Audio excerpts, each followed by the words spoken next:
Well, howdy there, Internet people. It's Bo again. So, today we are going to talk about buyer's remorse and Republicans in the House and the Biden family and how it all ties together. Shortly after news broke that Republicans were going to take the House, they came out and they promised that they were going to do all of those things that they complained about. They were going to fix all those problems. They were going to address inflation, and they were going to help people who, needed help. They were going to help veterans, and they were going to do something about crime. And no, of course not. They came out and said they were going to launch an investigation into Hunter Biden. And normal Republicans and independents started feeling buyer's remorse at that exact moment. But here's the thing. Y'all voted to feed Gizmo after midnight. You got gremlins. It's how it works. You voted to put Republicans in the House and give them control. You get a clown show. That's what you're going to get for the next 2 years. Nothing you were concerned about is going to be addressed because they don't have a plan to deal with any of it. But let's talk about the presumed hearings, those subpoenas that they're threatening. What are they going to find out? I mean, really, when you think about it, what are they going to find out? They'll find out that Hunter Biden has a substance abuse issue, which we all already knew, which would definitely mean that very few people are going to vote for Hunter Biden. Nobody cares. Nobody cares. They will look into Ukraine and those allegations. Now, about 3 years ago, in 2019, I put out a video on this. I dove into this topic and talked about what he did. There was stuff that I consider to be shady, maybe a little unethical, nothing that was illegal. And more importantly, nothing that implicated his dad. My guess is that we're going to find out the exact same type of thing happened with China. Shady, maybe unethical, but probably not illegal. And even if it is, they would still have to find some way to tie it to President Biden. That all seems really unlikely. They're going to find out he did some shady stuff. Yeah, but Hunter Biden is not an elected official, so nobody's going to care. Aside from that, let's say that there is something that somehow connects to President Biden.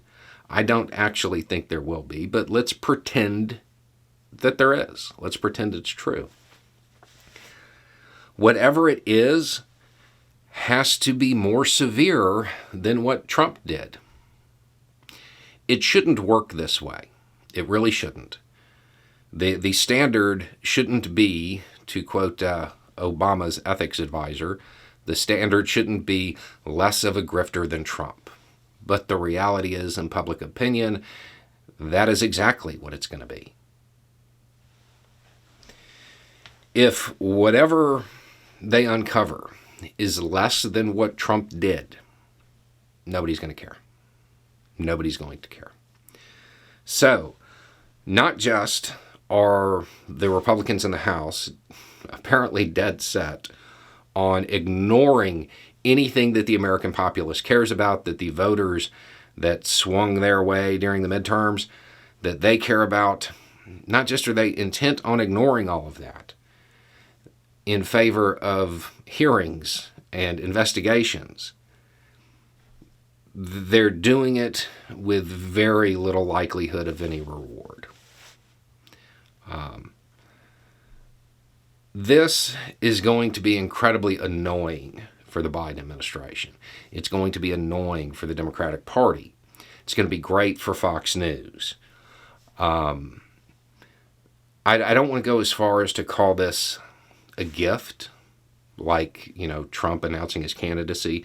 It's not a gift to the Democratic Party, but I don't think it's going to hurt them because I honestly don't think there's anything there that either the public doesn't already know about, or I don't think there's going to be anything illegal that connects to President Biden. Now, maybe Hunter Biden violated some laws, maybe, when it comes to influence peddling type stuff. But as far as I could tell in Ukraine, and I was looking, he didn't. He ran right up to the edge of what was legal, but he didn't cross. Now, it is important to note that when it comes to political lobbying, to me, there's a whole lot of things that are legal that I don't necessarily think should be. So my guess is that's what they're going to find out when they start looking at his dealings in China as well. I don't foresee some massive scandal unfolding from this. This is going to be a lot like other punitive hearings that have come from Republicans. A lot of allegation, not a lot of substance. And I think in the process, they are going to push a lot of voters away. Anyway, it's just a thought. Y'all have a good day.